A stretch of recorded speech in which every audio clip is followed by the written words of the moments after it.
नमस्कार दोस्तों, कैसे हैं आप सब। दोस्तों, आशा करता हूं कि आपने ध्यान आकर्षण मॉड्यूल को भली भांति अध्ययन कर लिया होगा।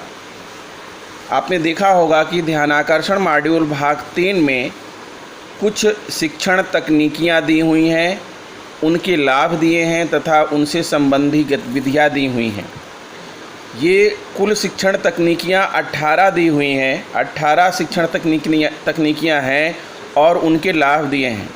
परीक्षा में ये प्रश्न आया भी था कि कुल कितनी शिक्षण तकनीकियाँ हैं।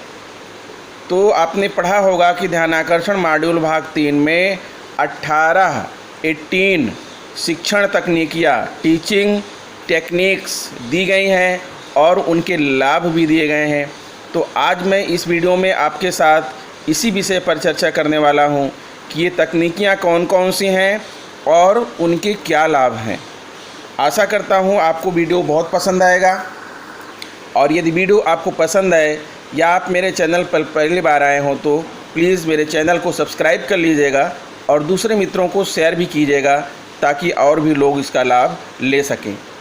तो आइए हम शुरू करते हैं अपना वीडियो। ध्यानाकर्षण मॉड्यूल भाग 3 18 शिक्षण तकनीकियाँ एवं उनके लाभ।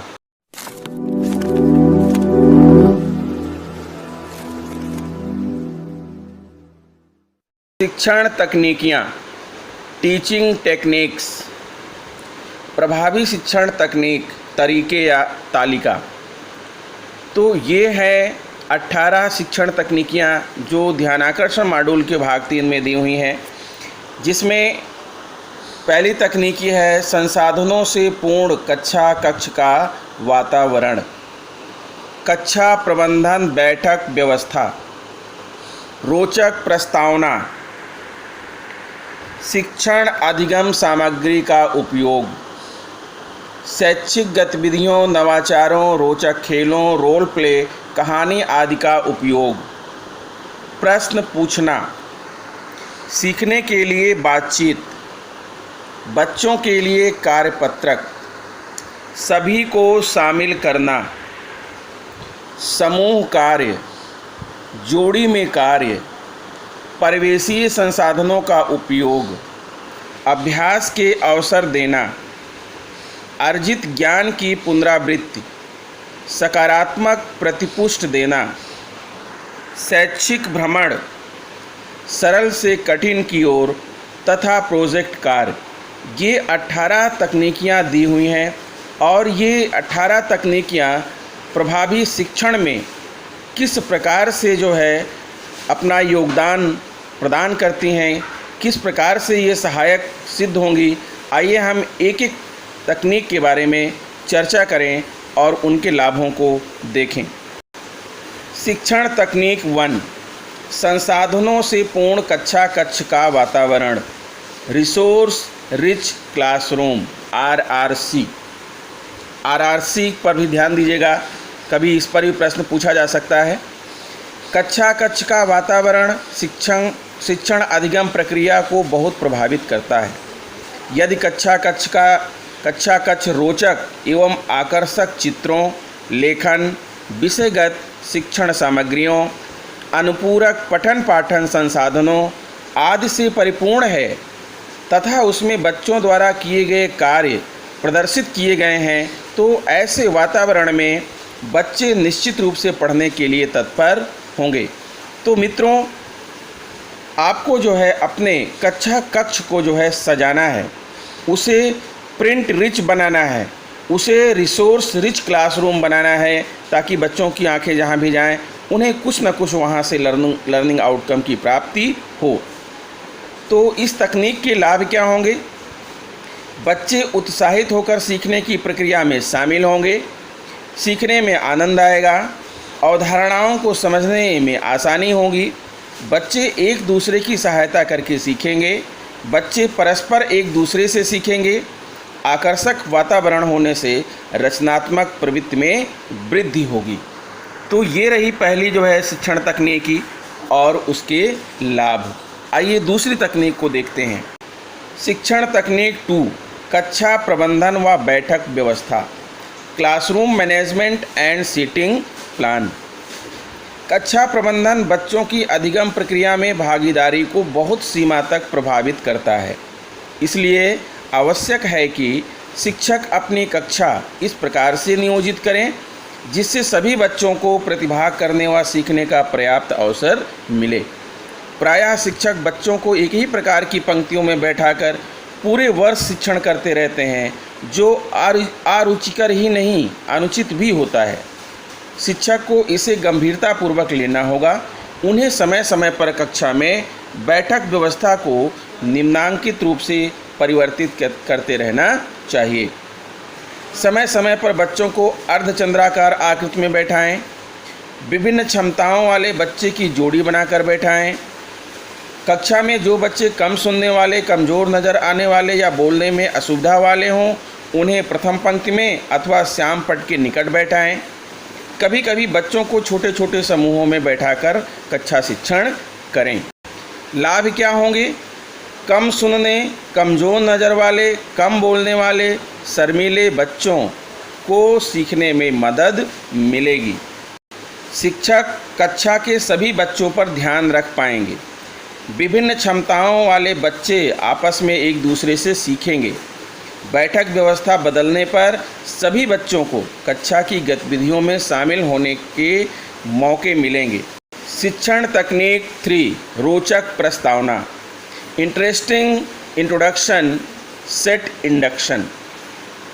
प्रायः शिक्षक बिना किसी प्रस्तावना अथवा भूमिका बनाए शिक्षण कार्य प्रारंभ कर देते हैं। प्रभावी कक्षा शिक्षण की दृष्टि से विषय वस्तु का प्रवेश अत्यंत रुचिकर ढंग से पूर्व ज्ञान पर आधारित होना चाहिए। इससे बच्चे जिज्ञासु होकर नवीन ज्ञान प्राप्त करने के लिए तत्पर हो जाते हैं।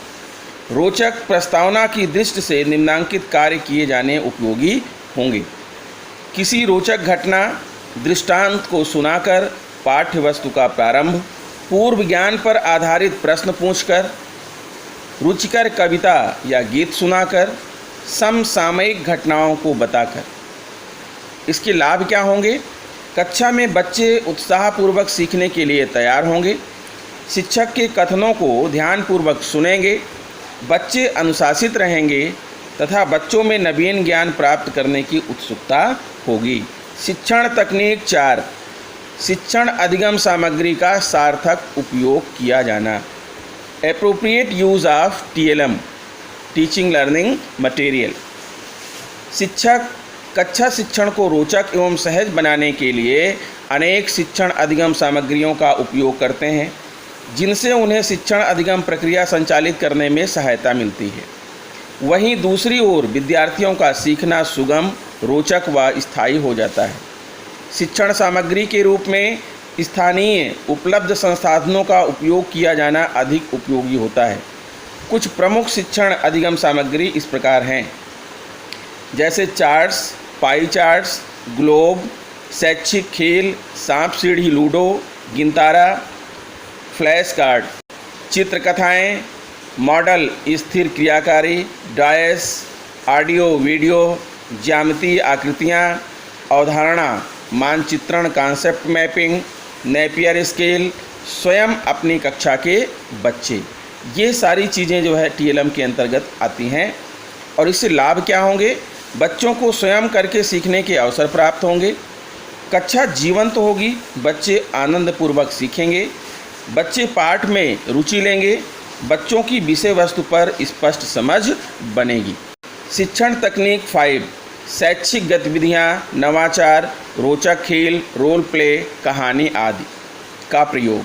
Use of educational activities, innovations, games, role play and stories. आमतौर पर शिक्षक अपने पाठ्य विषयों की आवश्यकता अनुसार बच्चों को समूहों में बांटकर शैक्षिक गतिविधियाँ, खेलों का आयोजन करते हैं। कक्षा की फर्श पर ग्रिड गेम, सांप सीढ़ी, लूडो आदि खेलों को स्थायी तौर पर बनाकर बच्चों को खेल के माध्यम से सीखने का अवसर मिलता है। कुछ शिक्षक पढ़ाए गए विषयों को पुनर्वलन की दृष्टि से रोल प्ले के माध्यम से विषय वस्तु का बोध कराते हैं। भाषा शिक्षक प्रायः बच्चों को हाव भाव से कहानी सुनाते हैं जो बच्चों के लिए रुचिकर होने के कारण आनंदवर्धक सिद्ध होगी। और इसके लाभ क्या होंगे? बच्चे रोचक गतिविधियों, खेलों, कहानी आदि में उत्साहपूर्वक भाग लेंगे। बच्चे एक दूसरे की सहायता सहयोग करेंगे। बच्चे एक दूसरे से सीखेंगे। बच्चों को रोचक गतिविधियों में आनंद मिलेगा। सृजनात्मकता, क्रिएटिविटी का विकास होगा। शिक्षण तकनीक 6, प्रश्न पूछना, इंक्वायरी। प्रभावी कक्षा शिक्षण के लिए शिक्षक और बच्चों की ओर से प्रश्न पूछना एक अत्यंत आवश्यक क्रिया है।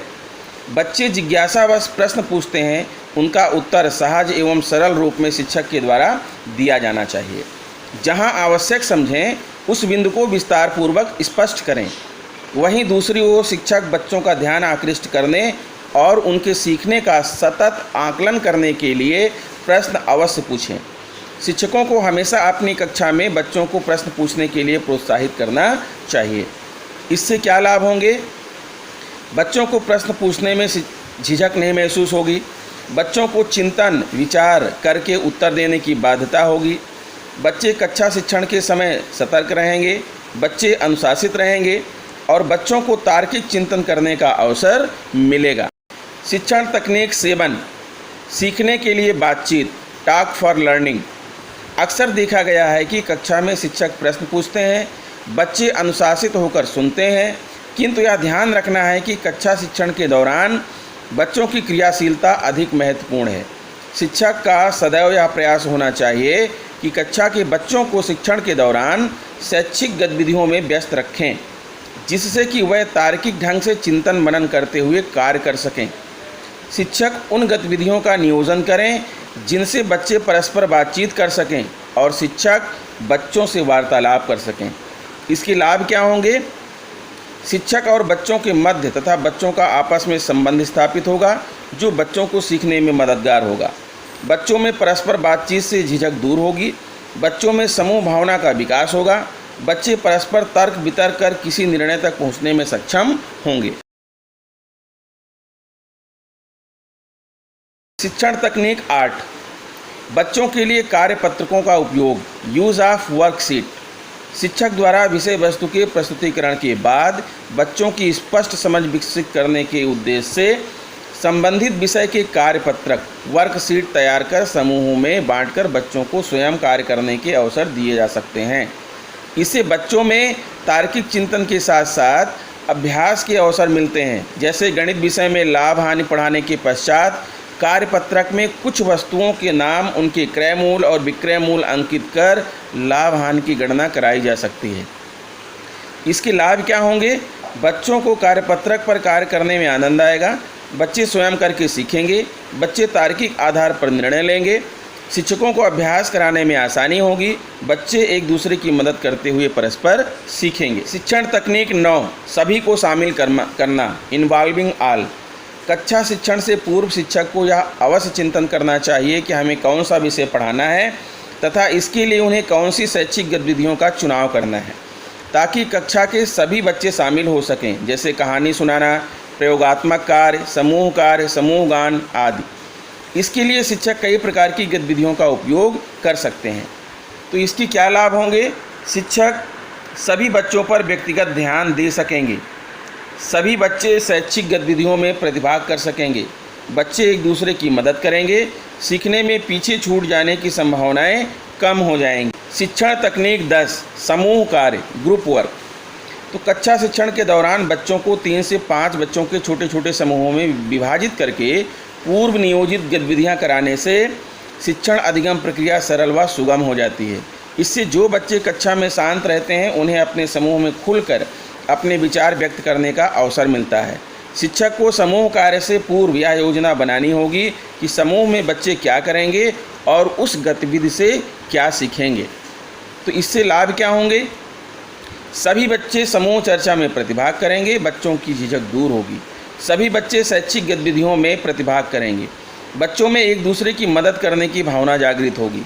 समूहों में सभी को गतिविधि में मौका मिलने से बच्चे प्रसन्न होंगे। समूह में सभी को बारी बारी से शामिल करने में बच्चे परस्पर सहयोग कर अधिक सीखेंगे। कक्षा का वातावरण प्रजातांत्रिक होगा। शिक्षण तकनीक 11. जोड़ी में कार्य, पेयर वर्क। शिक्षक सामान्य कक्षा शिक्षण में आवश्यकता के अनुसार दो बच्चों की जोड़ी बनाकर पढ़ने तथा अन्य गतिविधियों का अभ्यास कराते हैं। जोड़ी बनाने का कार्य यदि सुविचारित ढंग से किया जाए तो परिणाम उत्साहवर्धक हो जाते हैं। जोड़ी में एक बच्चा तीव्र गति से सीखने वाला होना चाहिए ताकि दूसरा बच्चा उससे लाभान्वित हो। जोड़ी बनाने के साथ जोड़ी में उन्हें क्या कार्य दिया जाएगा, इसकी योजना शिक्षकों को पूर्व में ही बना लेनी चाहिए। इससे लाभ क्या होगा? जोड़ी बनाकर बच्चों को बिना भय संकोच अपने कक्षा मित्र साथी के साथ विचार विमर्श का मौका मिलेगा। जोड़ी में बच्चे एक दूसरे से सीखेंगे, एक दूसरे से वाद विवाद भी करेंगे। जोड़ी में बच्चे तर्क वितर्क करके किसी समस्या का समाधान खोजेंगे।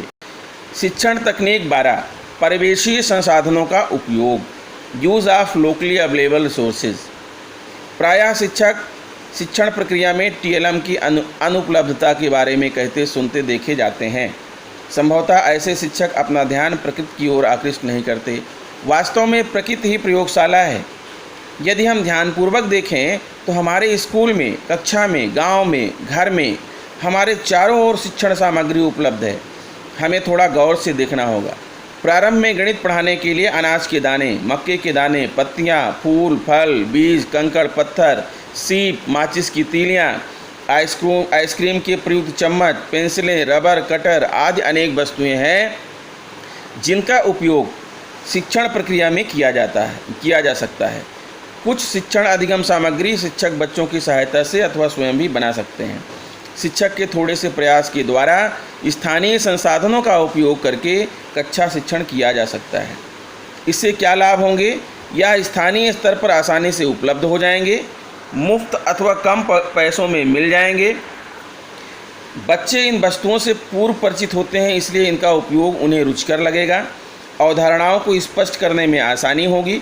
इनके टूटने फूटने या नष्ट होने पर किसी कठिनाई का भी अनुभव नहीं होगा। शिक्षण तकनीक 13. अभ्यास के अवसर देना, अपॉर्चुनिटी फॉर प्रैक्टिस। किसी अवधारणा को जान लेने के बाद उसकी अच्छी समझ बनाने के लिए अभ्यास की आवश्यकता होती है। आपने गणित और अंग्रेजी विषय के अध्यापकों को देखा होगा कि वे पहले किसी अवधारणा जैसे noun, pronoun, verb, adjective, adverb, लाभ, हानि, प्रतिशत, दशमलव आदि को अनेक प्रकार से स्पष्ट करते हैं और इसके बाद सभी बच्चों को अभ्यास प्रश्न देकर अपने आप अभ्यास करने का अवसर देते हैं।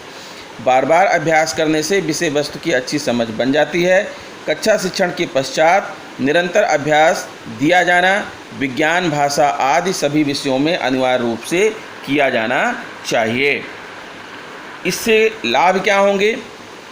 बच्चों में संबंधित दक्षताओं की स्थायी समझ बनेगी। बच्चों को स्वयं करके सीखने का मौका मिलेगा। बच्चों को बार बार अभ्यास करने में सफलता प्राप्त होने पर संतुष्टि मिलेगी। शिक्षण तकनीक 14.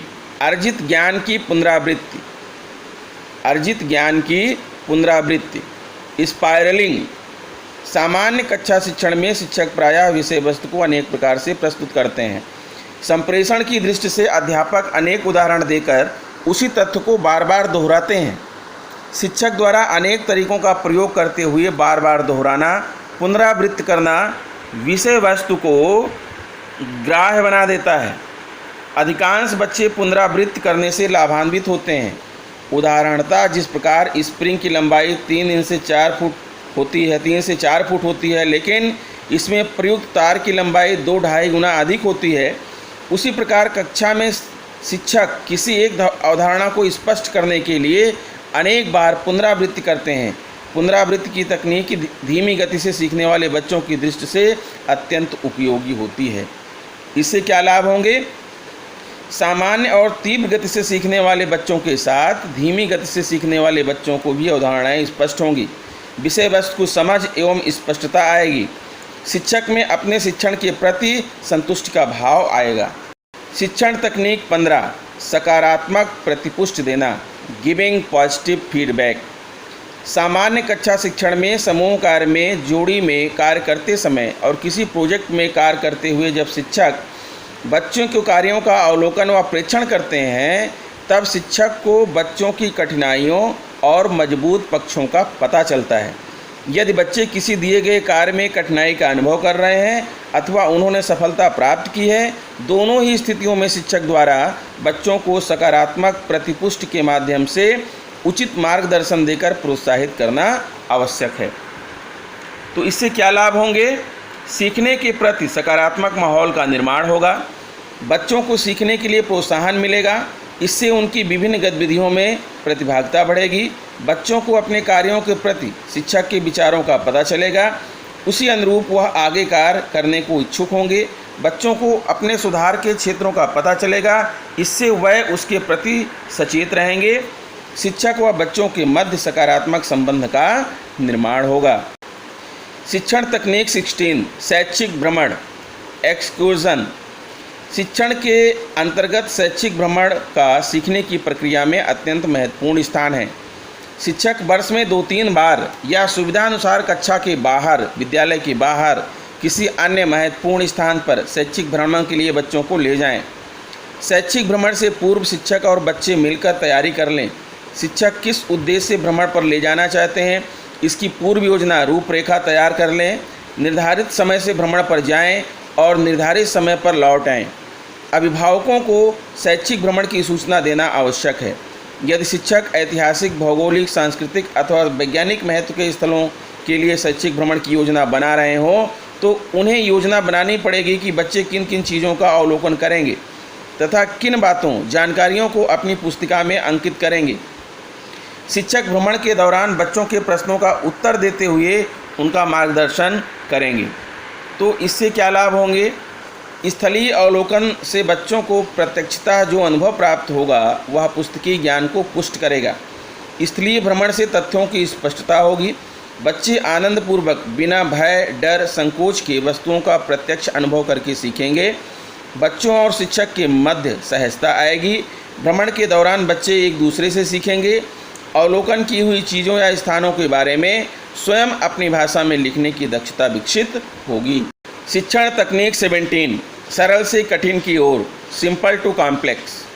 प्रारंभिक कक्षाओं में सदैव सरल से कठिन की तकनीक का उपयोग करते हुए कक्षा शिक्षण करने की संस्तुति की गई है, क्योंकि जो अवधारणाएं, जानकारियां बच्चों को पहले से प्राप्त हैं उन्हें वह सरल प्रतीत होती हैं। यही कारण है कि बच्चों के पूर्व ज्ञान से संबंधित बातें बच्चों को रुचिकर होती हैं और वह उन्हें बताने करने में सहज होते हैं। हमें यह ध्यान रखना चाहिए कि जो ज्ञात है वही सरल है, जो दिखाई देता है, दृश्य है वही सरल है, जो मूर्त है उसे समझना सरल है, जिसे छूकर अनुभव कर सकते हैं वही सरल है, जो पूर्व ज्ञान पर आधारित है वही सरल है। इस प्रकार जो शिक्षक सरल से कठिन की ओर अर्थात ज्ञात से अज्ञात की ओर के सिद्धांत को अपनाकर शिक्षण करते हैं वह सफल एवं प्रभावी होते हैं। इससे क्या लाभ होगा? बच्चे आनंदपूर्वक सीखेंगे, बच्चों में भय, संकोच एवं तनाव नहीं उत्पन्न होगा, कक्षा जीवंत होगी। तो ये मित्रों शिक्षण तकनीक 18 और आखिरी तकनीक है प्रोजेक्ट वर्क। प्रोजेक्ट कार्य एक प्रकार की समयबद्ध सुनियोजित प्रक्रिया है जिसमें बच्चे किसी कार्य अथवा समस्या पर गहन विचार करते हैं। यह प्रक्रिया एकल अथवा सामूहिक होती है। इसके अंतर्गत बच्चे खोज विधि द्वारा स्वयं कुछ करके किसी प्रकरण को सीखते हैं अथवा समस्या का समाधान खोजते हैं। प्रोजेक्ट कार्य प्रमुख रूप से एक खुला क्रियाकलाप है और यह विषय के लर्निंग आउटकम की प्रकृति पर निर्भर करता है। कार्य के चयन में बच्चे उन परिस्थितियों की पहचान करते हैं जो उनकी समस्या से संबंधित हैं। पुस्तकालयों, प्रयोगशालाओं, पत्रिकाओं, परिचर्चाओं, शिक्षा यात्राओं, शैक्षिक भ्रमण, समाचार तथा इलेक्ट्रॉनिक मीडिया, इंटरनेट आदि के उपयोग द्वारा सूचनाएं एकत्रित करके प्रोजेक्ट कार्य को निर्धारित किया जा सकता है। बच्चों को अपनी योग्यता, उत्साह व रुचि के अनुसार प्रोजेक्ट का चयन करते हुए अवसर उपलब्ध कराए जाएं। प्रोजेक्ट कार्य बच्चों के स्तर तथा रुचि को ध्यान में रखकर चयनित किए जाने चाहिए। तो इससे क्या लाभ होंगे? बच्चे स्वयं खोज करके सीखेंगे, बच्चों में सृजनात्मक क्षमता व जिज्ञासा को बढ़ावा देने के अवसर प्राप्त होंगे, बच्चे अपने दिन प्रतिदिन की समस्याओं के प्रति जागरूक होंगे, बच्चों में प्रेक्षण, तर्क शक्ति, व्याख्या, निष्कर्ष और प्रतिवेदन जैसे कौशलों का विकास होगा। तो मित्रों ये रही 18 शिक्षण तकनीकियाँ और आप लोग भी जो है अपने शिक्षण में जो है इन तकनीकियों का बखूबी प्रयोग करिए और अपने जो है शिक्षण और अपने जो व्यवसाय है उसको जो है मजबूत बनाइए। तो आशा करता हूँ कि मेरा यह वीडियो आपको पसंद आया होगा, और अगर वीडियो आपको पसंद है तो प्लीज़ इसे दूसरे मित्रों को भी शेयर करें। तो इस वीडियो में इतना ही, मिलते हैं आपसे नेक्स्ट वीडियो में।